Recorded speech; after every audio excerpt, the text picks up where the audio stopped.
você tem esse ímpeto, né? Eu vejo as pessoas têm tantas necessidades, né? Tem essa passagem de Marta e Maria, que eu gosto muito. Jesus foi convidado para ir jantar na casa de Marta e Maria. E aí, Marta sentou nos pés de Jesus e ficou ouvindo. E Jesus falando e ela aqui, ó, atenta. Maria. E Marta foi para a cozinha, né, no fogão. Limpar as coisas. Começou a limpar e organizar e bater as panelas de barro. E eu imagino o que ela estava falando na cabeça dela. Eu preciso fazer tudo sozinho. Né? Essa minha irmã preguiçosa fica ali, não faz nada, e blá, blá, blá, e a serpente, o pensamento. E daqui a pouco ela não aguentou. Ela foi lá e disse: Jesus, tu não vê? E lembra que Jesus, para Marta e Maria, não era Jesus, era o Vinícius, era o Jacob, era um amigo que estava lá. A gente tem a impressão que as pessoas que conviviam com Jesus sabiam que ele era Jesus. Sim. Não, ele era o cara ali, né? O chato ali. Aí ele estava sentado e conversando com Maria. E Marta vem e diz o seguinte: tu não vê que ela não está me ajudando com nada, que eu tenho que fazer tudo sozinho? E a primeira impressão que eu tive quando eu li isso é: ela está certa. Por quê? Porque alguém tem que fazer a janta. E por que ela tem que fazer a janta sozinha? Mas Jesus disse o seguinte: Marta, Marta, Marta, tu te preocupas com tantas coisas e só uma é necessária. E Maria escolheu isso, e isso não vai ser tirado dela. E eu fiquei anos matutando com isso. Por quê? Porque o que ele quis dizer verdadeiramente? Jesus era tremendamente enigmático.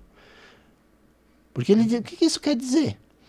E aí a gente começa a vislumbrar possíveis interpretações, mas hoje eu tenho dentro de mim a certeza de que ele estava se referindo às nossas duas dimensões. A dimensão do ser, que é a primária, e a dimensão do fazer, que é secundário. E a maioria das pessoas se perde no fazer. Não tem problema de você fazer a janta. Mas o fazer só tem sentido quando está acoplado ao ser. Então você é plenamente a cozinheira que está fazendo a janta. E o que Maria estava fazendo? Maria não estava sentada ali reclamando: faz a janta logo, estamos com fome. Ela estava fazendo o que é primário, sendo. Marta não. Marta queria estar no lugar de Maria, mas ela foi fazer. Fazer. Saquei. Então ela se perde no fazer, ela quer fazer uma coisa, mas a mente está noutra. Então, se ela tivesse sentado ali também, sendo plenamente, ouvindo Jesus, quem faria a janta? Não sei, talvez os três iam dizer: agora vamos ver o que tem para comer. Entendeu? Entendi. Agora vamos ter que, não tem nenhuma panela limpa, vamos ter que dar uma limpada nessas panelas. E aí eles fariam isso sendo, e não apenas fazendo. E nós nos perdemos no fazer. A gente sempre quer fazer mais, mas esse fazer ele está desconectado com o ser. E o grande poder está no ser. Né? O ser se manifesta e você faz. Entendeu? Porque Maria estava fazendo também, ela estava escutando Jesus. Sendo ouvinte, né? Sendo ouvinte, a palavra certa. Entendeu? Então a outra não estava sendo a cozinheira, ela estava fazendo algo que ela não queria fazer, mas ela achou: eu preciso fazer isso porque se ninguém faz, o que nós vamos comer? Mas ela gostaria de ser a ouvinte também. A ouvinte, né? Desconectada do ser, perdida no fazer. Uau, cara, faz total sentido pra mim. É. E muito louco perguntar isso pra um filósofo, né? Mas por que na sua interpretação Jesus falava tão misteriosamente, com tantos enigmas? Não era mais fácil falar assim: gente, ó, se preocupa mais com o ser do que do fazer? Não era mais fácil? Ele disse isso. Ele explicou isso, porque os apóstolos, eu e você, nós conversamos, aí nós estamos fazendo esse bate-bola ali direto. Aí os apóstolos achavam estranho, que ele chegava lá e começava a falar de parábolas. Sim. E aí ele diz o seguinte: Os apóstolos perguntaram para ele, por que tu fala em parábolas?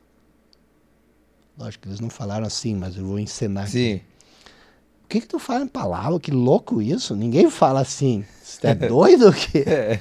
E ele disse, é porque eles têm ouvidos, mas não ouvem. O que isso significa? É aquilo que eu falei antes, a gente escuta com a mente, entendeu? Então ele procura através, ele era um ótimo narrador, ele procura através da narração, através da narrativa, fazer as pessoas entender.